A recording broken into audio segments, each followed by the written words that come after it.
Stepdad and stepdaughter vanished on a boat trip. 5 years later, the truth shocks his wife. My name is Sarah Coleman, and I'm 47 years old.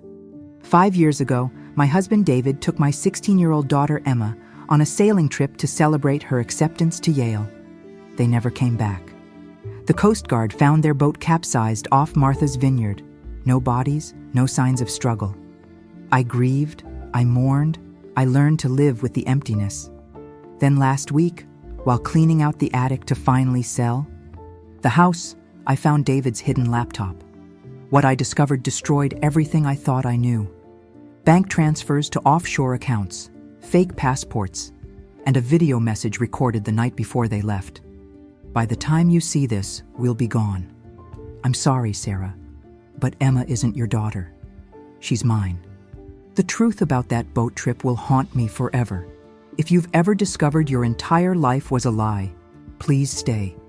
Subscribe to hear how deep betrayal can go and why sometimes the dead should stay buried.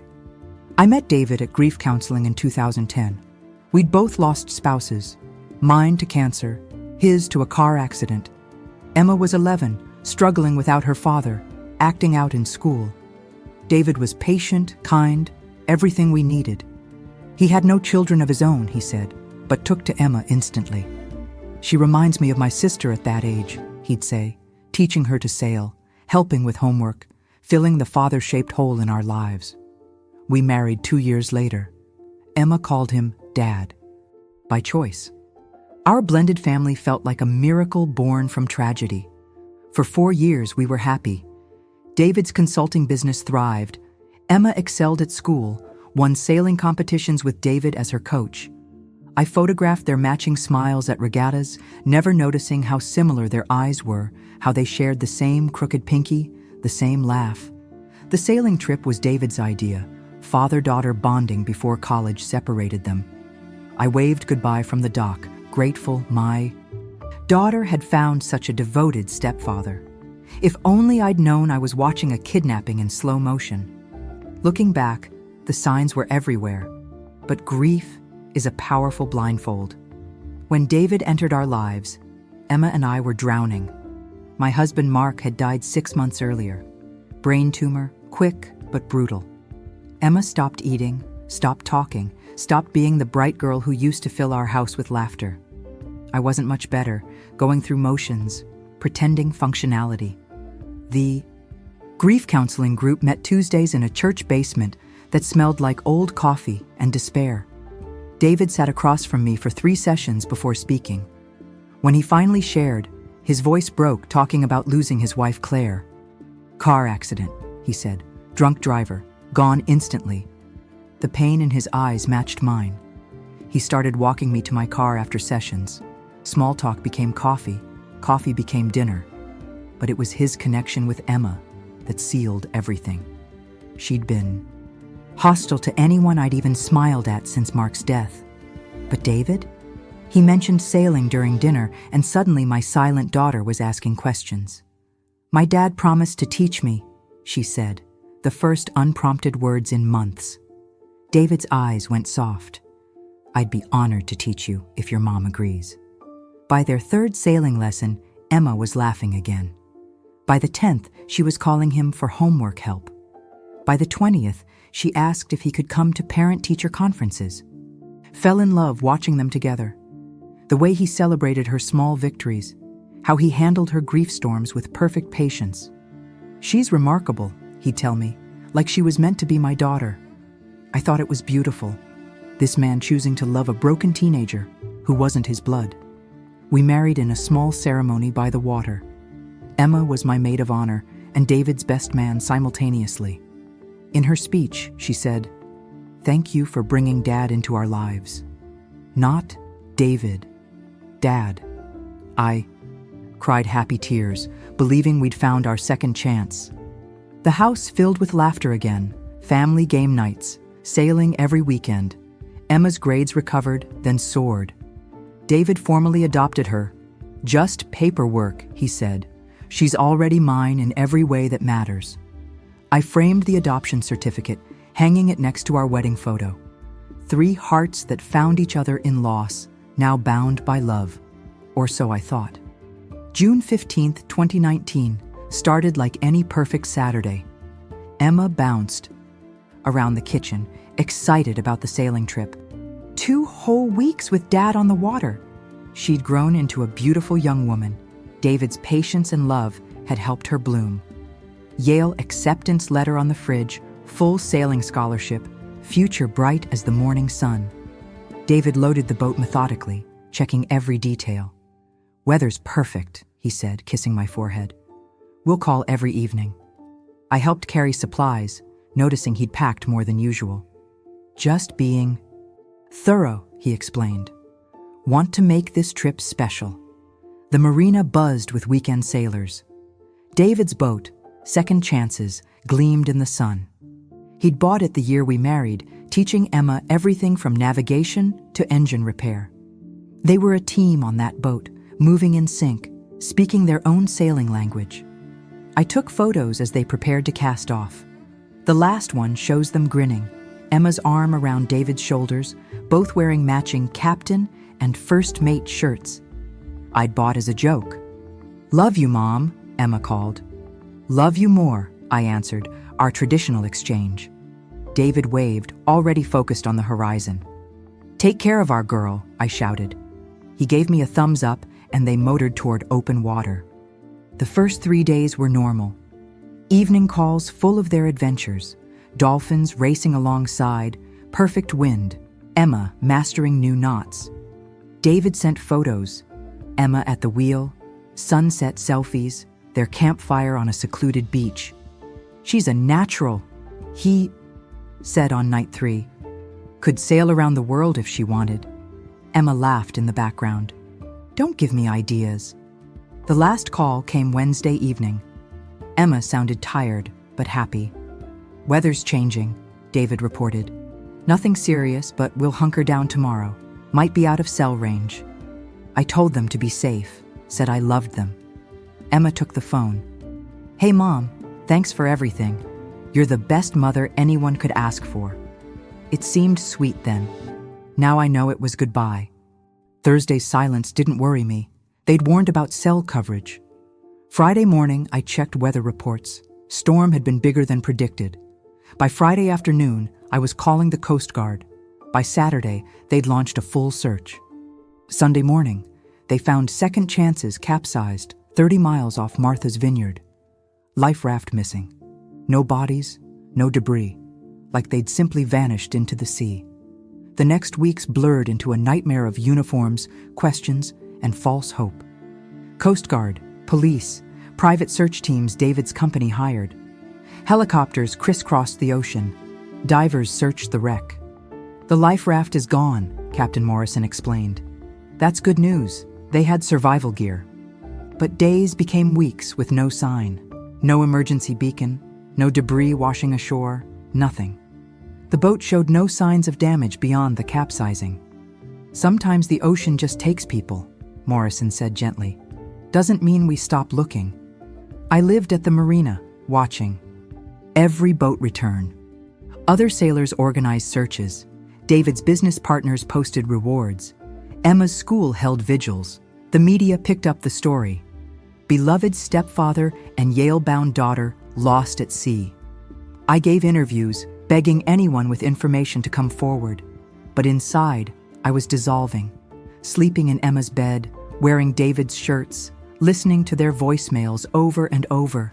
My sister Carol moved in, forcing me to eat, shower, pretend to be human. They could still be out. There, I insisted, on some island, waiting for rescue. She'd hold me while I sobbed, not mentioning the statistics, the time passing, the dwindling chances. After 3 months, the official search ended. Presumed dead felt like abandoning them. I hired private investigators, spending savings meant for Emma's college. They found nothing. Other sailors reported no sightings. Shorelines yielded no clues. It was like the ocean had swallowed them whole, erasing every trace. The memorial service felt like surrender. Hundreds came, David's colleagues, Emma's classmates, sailing community, grief group members. People shared stories of David's kindness, Emma's bright future. I stood at the podium, empty, reading words about love and loss while screaming inside. How do you mourn people when your heart insists they're alive? A year passed in fog. I kept their phones active, their rooms untouched. Emma's Yale acceptance gathered dust. David's business partners bought me out, giving me enough to keep the house. Take your time, they said. But time felt frozen. 2 years. 3. I joined online support groups for ambiguous loss, started therapy, learned to say when David and Emma died instead of when they disappeared. 4 years. I dated briefly, guilt eating me alive. 5 years. I decided to sell the house, move somewhere without sailing memories. That's when I went to the attic, sorting through our life together. That's when I found the laptop that changed everything. It was tucked inside an old sailing bag, wrapped in a waterproof case I'd never seen. David's personal laptop, not his work one, which police had examined. This was different, older, hidden deliberately. My hands shook as I powered it on. Password protected, but I knew David's patterns. Emma's birthday didn't work. Our anniversary failed. Then I tried the date we first met. The screen unlocked, and my world shattered. Folders within folders, labeled with dates going back years before we met. Financial. Records showing accounts I never knew existed. Property deeds in countries I'd never heard him mention. And photos, hundreds of photos of Emma. But not from our life together. These were older. Emma as a baby, a toddler, a young child. With David. Years before we supposedly met. In the photos, a woman held baby Emma. She looked exhausted, haunted. I zoomed in on one image and nearly vomited. It was Claire, David's dead wife. Very much alive, holding my daughter, standing next to my husband. My mind raced, refusing to process. I opened document after document. Birth certificate, Emma Claire Richardson. Parents, David Richardson and Claire Richardson. My Emma wasn't Emma Coleman, Mark's daughter. She was David's biological child. More documents, custody battle records, Claire's testimony about David's controlling behavior, her attempts to flee with Emma, court orders, police reports, then newspaper clippings, mother and child missing after custody dispute. Amber alert, Emma. Richardson, age 6. Case cold, after 5 years. I ran to the bathroom, barely making it before being violently sick. When I could stand, I returned to the laptop. A video file sat on the desktop, created the night before they sailed. I clicked play, and David's face filled the screen. He looked tired, older, but determined. "Sarah," he began, "by the time you see this, if you ever do, we'll be gone. I need you to understand. I'm not who you think I am. Emma isn't who you think she is. She's my daughter. She's always been my daughter." The room spun. 5 years of grief transformed into something monstrous. Every memory, every moment, every "I love you," all built on a foundation of lies. The man I'd trusted with my heart, with my daughter, no, his daughter, had played a role for 4 years, and I'd fallen for every scene. David's recorded face was calm, methodical, like he was giving a business presentation instead of confessing to a years-long deception. Claire took Emma when she was 6, filled her head with lies about me being dangerous. We were going through a divorce, and she wanted full custody. When the court sided with joint custody, she ran, changed their names, moved constantly. It took me 3 years to find them. He paused, rubbing his face. Emma didn't remember me.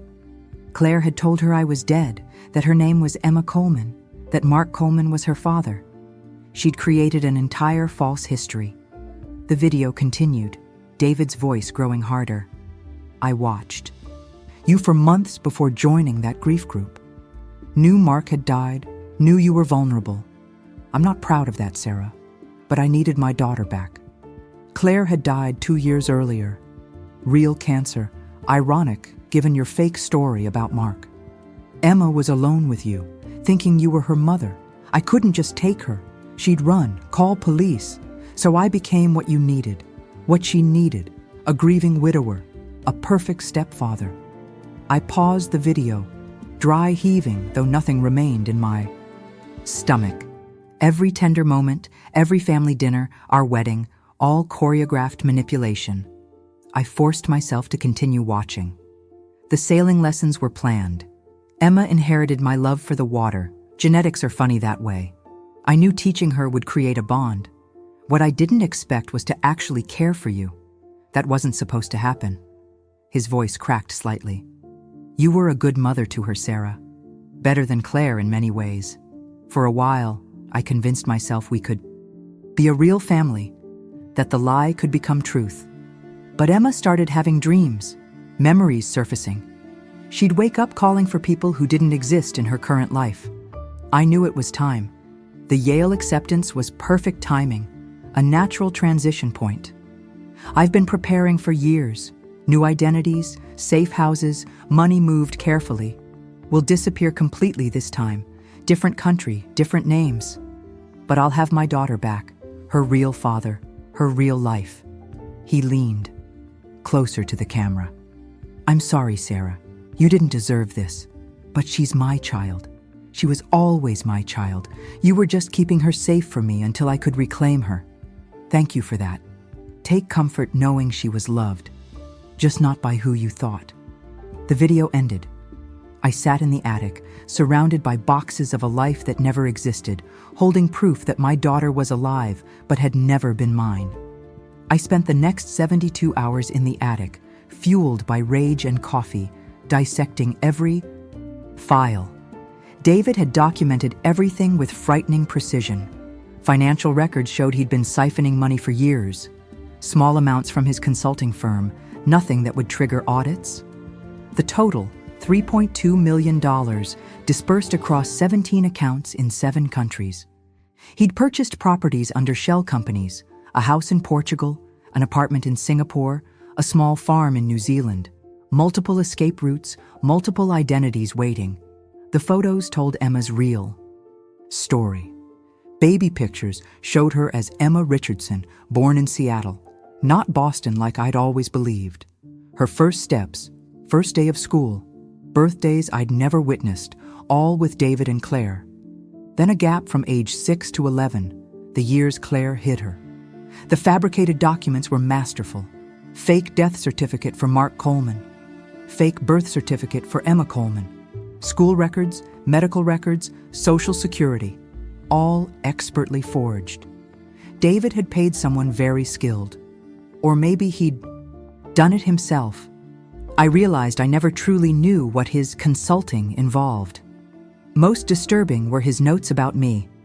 He'd researched extensively before approaching. Knew my routines, my vulnerabilities, my desperate need for stability after loss. Notes like, responds well to traditional romance, and craves father figure for E, exploit this, made me vomit again. But later entries showed confusion. Sarah made Emma's favorite dinner without being told. The way they laughed together seems genuine. I'm losing objectivity. One entry, dated a month before our wedding, what if I'm making a mistake? What if this could work? Crossed out, but legible. I found correspondence with someone identified only as M. Instructions for after their disappearance. Wait 5 years. If no contact, release the following to Sarah Coleman. An email draft, never sent, with all the passwords, account numbers, property deeds. Like he wanted me to eventually know, wanted me to understand. Or maybe, just wanted to twist the knife deeper. The final folder contained surveillance photos of me, recent ones, date stamps from last year, 2 years ago. Someone had been watching, reporting back. The last photo showed me at Mark's grave on what would have been our anniversary. David knew I still visited, knew I was still grieving, knew I'd never moved on. Was he checking if I'd found someone new? Making sure Emma's mother was still alone? The implications made my skin crawl. Deeper in the files, I Found Emma's journal entries, scanned, saved, violated. David had been reading her private thoughts for years. The entries started shortly after he came into our lives. New sailing teacher is nice, reminds me of someone but can't remember who. Then, had the dream again. A woman singing to me, but not mom's voice. David says déjà vu is normal. My heart broke reading her confusion. Feel guilty, but sometimes David feels more like my dad than my memories of dad. Mom says that's okay, that David chose us. But why does looking at old photos of Dad feel like looking at a stranger? Later entries show David's influence growing. David says I'm a natural sailor because it's in my blood. Joke because Mom gets seasick. Maybe I'm adopted. LOL. Then, college applications are stressing me out. David says we should take a long sailing trip after acceptance letters come. Just us. Mom needs a break from worry anyway. The manipulation was subtle, brilliant. He'd planted seeds of distance between us while seeming supportive. Comments about my hovering, my anxiety about her future. David understands me better, she wrote. Mom loves me, but she holds too tight. David says it's because of Dad dying, but I need space to breathe. The final entries made me sob. The dreams are getting stronger. A little girl who looks like me, playing with toys I remember but never had. David says teen stress causes weird dreams, but they feel like memories. Then, found a photo in David's desk. A woman holding a baby. Could swear it's me, but Mom says I was bald as a baby and this kid has hair. David got weird when I asked about it, said it was his cousin, but the baby has his eyes. My eyes. The last entry dated 2 days before they left. David's acting strange. Excited about the trip, but also sad. Asked if I ever wanted to live somewhere else, start fresh. Told him I couldn't leave Mom. He hugged me really tight and said he was proud of me. Felt like goodbye. She'd been remembering. The walls David built were cracking. He must have known he was running out of time. The sailing trip wasn't celebration, it was extraction, an emergency exit before Emma remembered too much, asked too many questions, before his daughter became my daughter permanently. I sat in Detective Morrison's office, laptop between us, watching his face cycle through the same disbelief I'd experienced. Jesus Christ, he muttered, reading David's confession for the 3rd time. We investigated him. Background check came back clean. How did we miss this? I laughed bitterly. Because you weren't looking for a father kidnapping his own child. You were looking for a stepfather who loved too much. Morrison called in federal agents, kidnapping across state lines, identity fraud, the works. Suddenly, my cold case was hot again. Agent Sarah Chen led the investigation. All business, no sympathy, which I appreciated. We'll need everything, every photo, every memory, every conversation you can recall. For days, I sat in windowless rooms, reconstructing my fake life. They brought in experts who confirmed what I'd found. The documents were professional forgeries. The money trail was real but cold. The properties existed but were now sold or abandoned. He knew we'd eventually find this, Chen said. He wanted us to. 5 years is significant. Statute of limitations on some charges. Enough time for trails to die, identities to settle. They're gone, Mrs. Coleman. But at least now we know. They're alive. Alive. The word should have brought relief. Instead, it brought rage. My daughter, his daughter, was out there somewhere, living under another name, probably believing I was dead. Or worse, believing I'd abandoned her. Did David tell her the truth? Or create another elaborate lie? The not knowing was excruciating. Chen put out international alerts, contacted Interpol, flagged the false identities David had prepared. He made one mistake, she said. The properties were purchased. Over years. There's a pattern. He favors coastal areas, sailing communities. Emma's skills would be valuable there. We're checking every marina, every sailing school, every regatta roster. But I knew David better now. Knew his meticulous nature, his ability to plan years ahead. If he didn't want to be found, he wouldn't be. The trail was cold before we even started looking. Chen must have seen my despair. Parents who take their children usually make contact eventually. Ego. Need to explain. Justify. He left you that video for a reason. He'll reach out again. But would he? Or was the video his final word, confession and closure wrapped in digital cruelty? The investigation uncovered more than just my story. Claire's family emerged from the shadows where grief and shame had hidden them. Her sister Rebecca flew in from Oregon. We sat in my kitchen, the same table where David and Emma had shared countless meals, while she showed me photos of the real Claire. She wasn't perfect, Rebecca said, but she loved Emma fiercely. When she met David, she was young, impressionable. He was older, successful, charming. Classic story. Claire had been 22, David 31. He'd swept her off her feet, isolated her from family, controlled every aspect of their life. The sailing was his thing.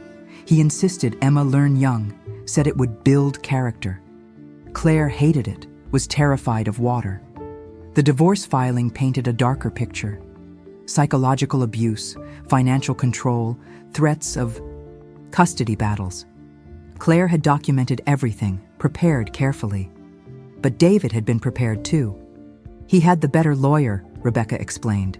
Painted Claire as unstable, hysterical. The judge ordered joint custody. Claire knew David would never truly share Emma. So she ran. For 5 years, they'd lived in shadows. Different towns, different names, always moving. She called once, Rebecca whispered. Said Emma was happy, safe, that she was doing what she had to.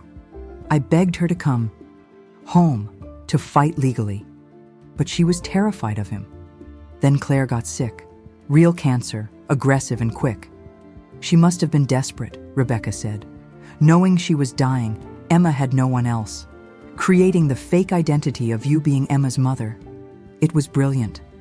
Gave Emma stability, a history, protection. Claire died thinking she'd won, that Emma was safe from David forever. Instead, she delivered Emma directly back to him, with me as the unknowing accomplice.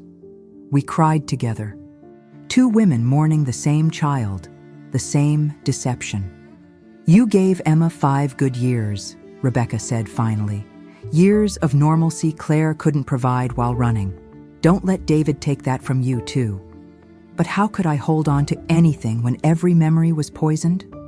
Every "I love you, Mom" was directed at a fiction. Every proud moment, every shared laugh, every mother-daughter tradition, all built on Claire's desperate lie and David's patient manipulation. I wasn't Emma's mother. I was just the woman who'd been cast in the role, performing beautifully for an audience of one calculating director. Agent Chen's team discovered David had done this before. Not the kidnapping, but the identity changes, the calculated relationships. Before Claire, there was Nina, a wealthy widow he'd courted for 2 years before disappearing with a significant portion of her liquid assets. Before Nina, traces of other women, other lives, other names. David Richardson wasn't even his original identity. We think he started as David Reardon, born in Michigan, Chen explained. But records get fuzzy. He's been reinventing himself for decades. Emma might be the only real thing in his life. This changed everything. Was I victim or just another mark? Was his emotion in the video real or performed? Chen believed it was both.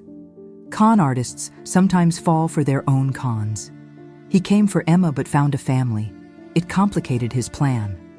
She showed me psychological profiles of long-term imposters. They often struggle with identity. Playing roles so long they forget who they really are.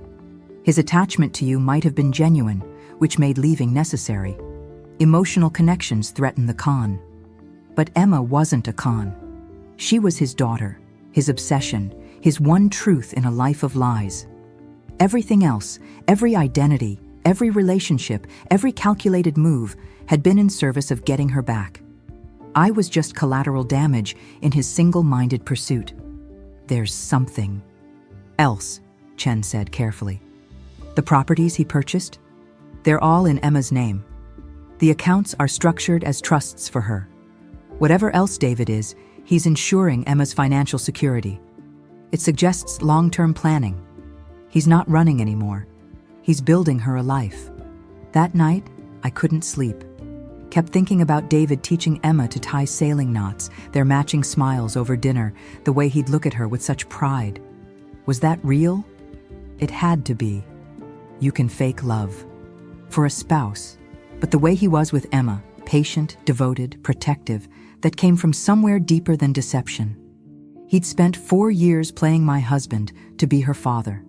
4 years of family dinners and homework help and sailing lessons, all to reclaim what he'd lost. The dedication was pathological, but also heartbreaking.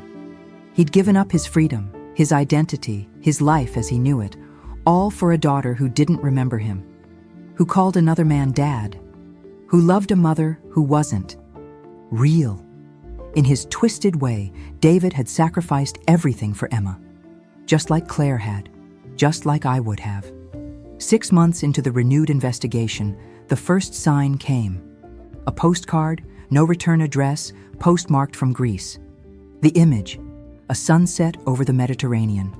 On the back, in Emma's handwriting, the water here is so blue it doesn't seem real. Learning new knots, thinking of you. No signature, no specifics, but I knew. She was alive, she was sailing, she was thinking of me. I sobbed over that postcard until the ink ran. Chen's team swarmed over it. Forensics, handwriting analysis, tracking the exact location of the postmark. But David was too smart.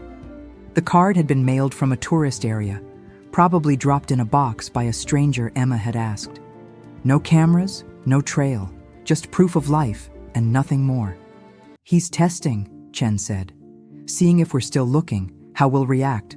Don't respond publicly. Let him think we're backing off. But how could I back off? When my daughter, his daughter, our daughter, was out there sailing blue waters and thinking of me?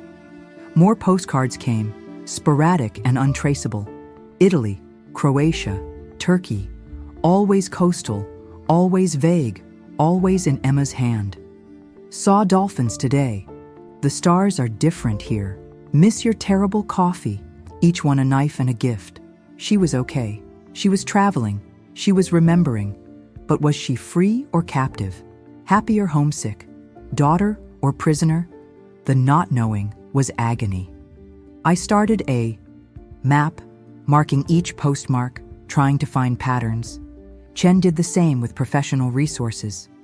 They're not staying anywhere long, she concluded. Living on the boat, probably. International waters make jurisdiction complicated. But they're also not hiding completely. These postcards, it's like they want you to know they're okay. 3 years of postcards. 3 years of brief glimpses into a life I couldn't reach. I kept them in a box by my bed, reading them when the silence got too loud. Emma was 24 now, an adult who could choose her own life. Even if we found them, she might choose to stay with David. He was her father, after all. Her real father, who'd spent her whole life trying to get her back. What was I? Just the woman who'd loved her for 5 stolen years, who'd been mother to a ghost. But those 5 years were real to me. Every bedtime story, every scraped knee kissed better, every proud moment at school plays and sailing competitions. David could take Emma, could steal. My future could rewrite our past. But he couldn't take those 5 years. They happened. We were happy. For a while, I was her mom. The break came from an unexpected source. Nina, the wealthy widow David had conned years before Claire, reached out through Chen. She'd been following the case, recognizing David's pattern. I can help, she said simply. We met in neutral territory, 2 women bound by the same man's deception. Nina was elegant, sharp, nothing like the easy mark I'd imagined. He was good, she said. Very good, but he made mistakes with me he learned from. With you, he perfected the con. Nina had resources and rage in equal measure. She'd spent years tracking David after he disappeared, hired investigators, built dossiers. I found him twice, she revealed. But he vanished before I could act, always one step ahead. But I learned his patterns. He can't help but return to certain places, specific marinas where he feels safe, old contacts he trusts. He's a creature of habit, pretending to be chaos. She shared her files, years of investigation I couldn't have afforded, maps of David's movements, analysis of his preferences, psychological profiles that went deeper than FBI resources. He'll surface properly soon, Nina predicted. Emma's old enough now to make her own choices. He'll want to give her stability, education, a real life. The nomad existence will wear on them. Look for sailing schools in English-speaking countries with relaxed immigration, places with strong sailing communities but little tourist attention. She was right. Within months, Chen's team found a match. A new sailing academy in a small New Zealand town, run by Daniel Reeves and his daughter, Emily. The photos were grainy but unmistakable. David, grayer but still handsome. Emma, grown into a beautiful woman who looked hauntingly like Claire. "What will you do?" Nina asked when we got confirmation. I'd thought about this moment for 3 years, dreamed of confrontation, reunion, revenge. But now, faced with reality, I only felt tired. "I don't know," I admitted. "She's an adult. She's with her biological father. What right do I have?" Nina studied me with eyes that had seen too much. "You have the right of a mother who loved her. Biology isn't everything. David knows that. It's why he couldn't just take her. He needed her to choose him. But choices require all the information. Does Emma have that?" I flew to New Zealand alone, against Chen's advice, without official support. This wasn't about law enforcement anymore. This was about a conversation 5 years overdue. The sailing school was small but professional, situated on a pristine bay. I watched from a cafe across the marina, heart hammering as I saw them. David, teaching a group of teenagers knotwork. Emma, now Emily, leading a beginner's sailing class with easy confidence. They looked normal, happy even. The way Emma laughed at something a student said, the familiar gesture of tucking hair behind. Her ear, it was like seeing a ghost of our old life. For 3 days, I watched. Saw them grab coffee together each morning, David reading news on his tablet while Emma sketched in a notebook. Saw them prep boats side by side, moving with the synchronization of long practice. Saw them share dinner at a harbor restaurant, Emma gesticulating wildly about something while David listened with that fond smile I remembered. They weren't captive and captor. They were father and daughter, living a life that looked complete without me. On the 4th day, Emma saw me. Our eyes met across the marina, and I watched recognition bloom slowly across her face. She went very still, then said something to David. He turned, saw me, and his expression was unreadable. No surprise. He'd probably known I was there all along. Emma walked toward me slowly, like approaching a wild animal. She was wearing sailing clothes, sun-kissed and strong, every inch David's daughter. But when she spoke, I heard echoes of the girl I'd raised. "I wondered when you'd come," she said simply. Not Mom, not Sarah, just acknowledgement that this moment was inevitable. "Can we talk?" I asked, voice steady despite my shattering heart. She nodded, gestured to a bench overlooking the water. David stayed by the boats, watchful but not interfering. This was between Emma and me now. "He told me everything," she said before I could speak. 2 years ago, when the memories got too strong to ignore, showed me the documents. The photos, the truth. She paused, studying her hands. I was angry at first. At him, at you, at my real mom for dying, at the whole mess of it. But mostly I was tired of not knowing who I was. The honesty was brutal. "Do you hate me?" I asked.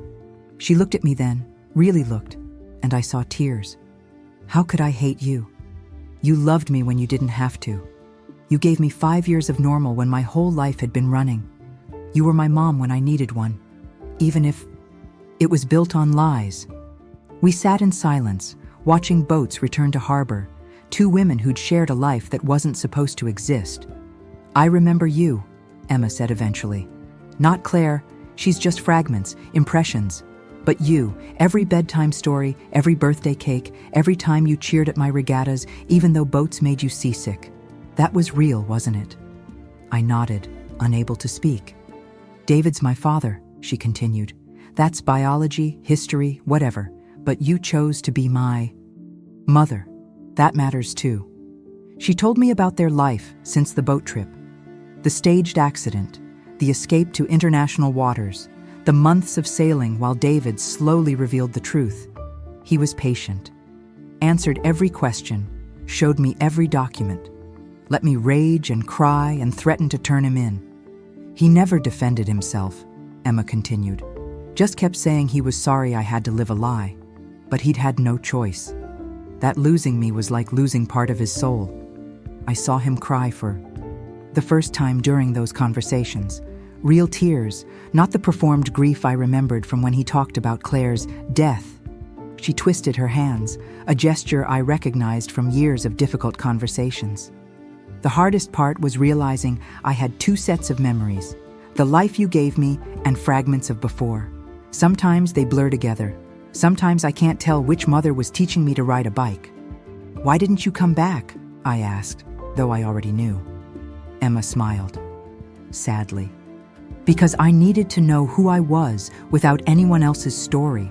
Not Claire's daughter hiding, not your daughter grieving, not David's reclaimed prize, just me. Emily Reeves, sailing instructor, terrible at cooking, pretty good at navigation. I needed to build something that belonged only to me. I understood. How could I not? The postcards? I prompted. David didn't want me to send them. Said it was dangerous, but I couldn't let you think I was dead. You deserved better than that. Even if I couldn't be Emma Coleman anymore, I couldn't leave you with nothing. She turned to face me fully then. I'm not coming back, Sarah, I can't. That life, that girl, she was real, but she's gone. I love you. I'll always love you. You saved me when I didn't even know I needed saving. But I can't be your daughter anymore. I have to be his. The words were knives, but clean ones. Honest. Final. I know, I whispered. Because I did. Had known from the moment I saw them together at the marina. They weren't playing roles anymore. This was who they really were. But, Emma added, and my heart leaped. That doesn't mean we can't know each other. The new me and the real you, if you want. She pulled out a phone, showed me photos. Their travels, their school, their life. We're building something good here. Legal now, lawyers sorted it out. David had to pay massive fines, but New Zealand let us stay. Fresh start for both of us. In the photos, they looked happy. Really happy. Not the performed happiness of our family portraits, but something genuine. Raw. Real. He's different now, Emma said. Not playing anyone, just being my dad. Turns out he's actually pretty bad at it when he's not following a script. Burnt toast and dad jokes and worrying too much. Normal parent stuff. We both laughed. Small and broken, but real. As the sun set over the New Zealand harbor, Emma and I talked about everything and nothing. She told me about her students, her plans to study marine biology, her girlfriend who was teaching her to cook. I told her about selling the house, taking up pottery, the grief support group, where I finally told the truth. They didn't believe me at first, I admitted. Thought I was having a breakdown. Then I showed them the news articles. We laughed until we cried, the absurdity of it all hitting us simultaneously. David approached as darkness fell, cautious but determined. Sarah, he said simply. No elaborate explanation, no performance. Just my name. Waited with 5 years of silence. David, I replied. We looked at each other. Two people who'd shared a life built on lies, but lived with real emotion. I'm sorry, he said finally. For all of it. For using you. For taking her. For making you love us. The apology was inadequate, but necessary. Are you? I asked. Or are you just sorry I found out? He considered this. The calculating con man replaced by something more human. Both, he admitted. I'm sorry for the pain, but I can't be sorry. For getting my daughter back, I won't apologize for that. The honesty was brutal but clean. This was who David really was. A father who'd done terrible things for love. Not forgivable, but understandable. The money, I said. The accounts you set up for her. He nodded. Everything I took from you, from others, it's all hers. Set up in trusts. I wanted her to have choices, real ones. Not the running Claire did or the con I pulled. Legitimate choices. It was something. Not redemption, but acknowledgement. Stolen money transformed into opportunity. Dirty foundations for a cleaner future. Emma walked us to a nearby restaurant. Over fish and chips, we talked carefully. Not as the family we'd pretended to be, but as three people navigating an impossible situation. David spoke about his real childhood, the actual dead parents, the foster homes, the self-made man who'd made himself too many times. Emma shared her confusion, her anger, her eventual acceptance. I told them about the investigation, Chen's frustration, Nina's help. She's remarkable, David said with genuine admiration. I always regretted taking her money. Tell her it went to Emma's education, all of it. As the evening ended, Emma hugged me, real, fierce, final. Thank you, she whispered, for being my mom when I needed one, for loving me, for letting me go. I held her tighter, memorizing the feeling. Thank you, I whispered back, for being my daughter, even if it wasn't real. She pulled back, looked me in the eye. It was real, just not true. There's a difference. And there was. The love was real, the laughter, the tears, the mundane Tuesday dinners and celebratory graduations, all real. The framework was false, but what we built within it had weight, had meaning, had lasting impact. I'm 52 now, sitting in my apartment in Portland, far from boats and memories. The investigation closed 2 years ago. David paid his fines. Emma was confirmed as a legal adult making her own choices, and the FBI had bigger fish to fry. Chen sends Christmas cards. Nina and I have coffee when she's in town. We're an odd sort of club, women who loved David's lies and survived his truths. The sailing school thrives. I check their website sometimes, see photos of Emma teaching kids to tie bowlines, David graying gracefully in the background. They look settled, happy, real. Emma emails occasionally. Careful messages about her life, her studies, her achievements. She's getting her doctorate in marine biology, engaged to the chef who taught her to cook. She sent a photo of them together, two women glowing with uncomplicated love. No lies, no stolen identities, no running, just happiness built on solid ground. I'm glad. That's what I wanted for her, even when I thought I was her mother, especially because I thought I was her mother. She invited me to the wedding. Not as mother of the bride, she wrote carefully, but as someone who matters, someone who shaped who I became. If you're comfortable with that. I haven't decided yet. Seeing her pledge honest love while I carry our dishonest past might be too much. Or maybe it's exactly what we all need. Proof that beauty can grow from poisoned soil. I'm in therapy, unpacking the layers of grief and betrayal and unexpected grace. My therapist says I'm remarkably adjusted for someone whose entire life was revealed as fiction. But here's what I've learned. Love doesn't become retroactively false just because its container was built on lies. I loved Emma. She loved me. David, in his broken way, loved us both. The structure was rotten, but the emotions were sound. They existed. They mattered. They shaped us all. If you're watching this because someone you love has lied to you, betrayed you, built false worlds around you, know this: your pain is real and valid. But so was whatever genuine emotion existed within those lies. Don't let their deception retroactively poison every memory. Some of it was real. Hold on to that. Not for them, but for you. Because you deserve to keep the parts that were true, even if the whole was false. Subscribe if you've survived loving a lie. Comment with your own story of complicated love and impossible choices.